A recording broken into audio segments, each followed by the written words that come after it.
दूसरा जुडिशरी के बारे में मुद्दा मेंस पेपर 4 के लिए।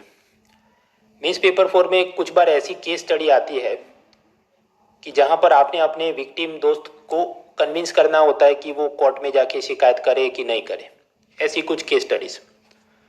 तो उसमें आपने क्या उसको बोल सकते हैं? देखिए, सामान्य रूप से what is the common notion in India, only criminals approach the court. केवल चोर उचक्के अपराधी कोर्ट कचहरी में जाते हैं। मैंने तो आज तक कभी कोर्ट कचहरी में पैर ही नहीं रखा। ऐसा लोग अपने मित्र रिश्तेदारों के सामने दम मारते हैं। वो एक प्रकार से क्या दिखाता है कि if you go to court then you are a bad person. एक प्रकार से टैबू है, निषेध भावना है कि कोर्ट कचहरी में नहीं जाना चाहिए, जिसके चलते कई बार निर्दोष पीड़ित भी पुलिस में नहीं जाते कि ये सब हमारी बदनामी होगी। तो हमने समझना क्या है, कोर्ट कोई ईंट पत्थर की इमारत नहीं है, वो लोगों के अधिकारों की रक्षा और न्याय देने के लिए है, वगैरह वगैरह। और कई बार उन्होंने न्याय दिलवाया है, ऐसा सब चीफ जस्टिस ने कहा है। ये हिंदी में भी है, इंग्लिश में भी। Court building not merely structure of made brick and mortar, actively constitutional guarantee of rights, वगैरह बोल बच्चन। अब वैसे इसमें नया ऐसा कुछ नहीं जो आप नहीं जानते, बट द प्रॉब्लम इज ये जो यूपीएससी मेंस एथिक्स पेपर 4 में पूछा जाता है, तो आप लिखेंगे कैसे? Suppose you have to write something in 150 words और 250 वर्ड्स, कर सकते हैं क्या आप बोल बच्चन? इसके लिए ये सब पढ़ के ऐसा माल बटोरते रहना चाहिए। So you can directly cut paste things. आगे बढ़ते हैं तो एक और केस स्टडी मिलती है हमें, farmer dies of heart attack at fertilizer shop. कुल मिलाकर बात है, उत्तर प्रदेश के एक जिले में 2 दिन से एक किसान लाइन में खड़ा था फर्टिलाइजर खरीदने के लिए, और दूसरे दिन उसे हार्ट अटैक आया, वो मर गया। इसमें क्या कारण रहे, अचानक से ऐसी लाइन क्यों लग गई? उसके अलग अलग कारण यह है कि बारिश हुई तो किसानों को लगा फर्टिलाइजर खरीद लेते हैं। दूसरा कारण, व्हाट्सएप पे कुछ पैनिक फैलाया जा रहा है कि फर्टिलाइजर की शॉर्टेज है। ये देखो, अभी 2-3 दिन पहले हमने भी न्यूज़ हेडलाइन में ये देखा था, बाहर से इंपोर्ट करना है, प्राइस बढ़ रहा है वगैरह, तो स्वाभाविक है लाइन लंबी हो जाएगी। तीसरा कारण, ये जो ललितपुर डिस्ट्रिक्ट था, वहाँ पर वैसे 270 शॉप्स हैं फर्टिलाइजर की, लेकिन उसमें से 150 शॉप्स ही कार्यरत हैं।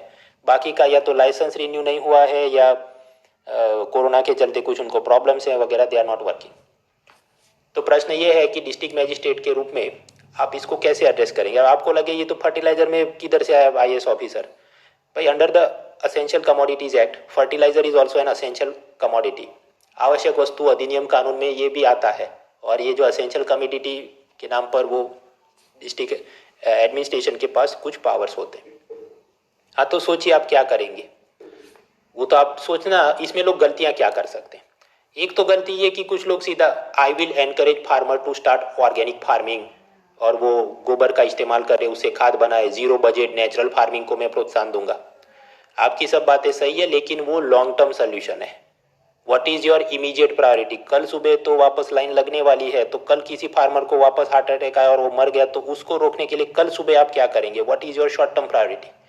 उसके बारे में भी आप सोचिए। तो yes, you can write long term things, लेकिन वो बॉडी पार्ट 2 पार्ट 3 ऐसा लॉजिकल स्ट्रक्चर में बाद में लिखना चाहिए। पहले आप क्या करेंगे इमीडिएट प्रायोरिटी। फिर कुछ लोग बोलेंगे कि नहीं, मैं तो आईएएस के रूप में हर एक किसान को उसके घर पे फर्टिलाइजर मिल जाए, मोबाइल ऐप से वो बुक कर सके, ऐसा सब बनाऊंगा।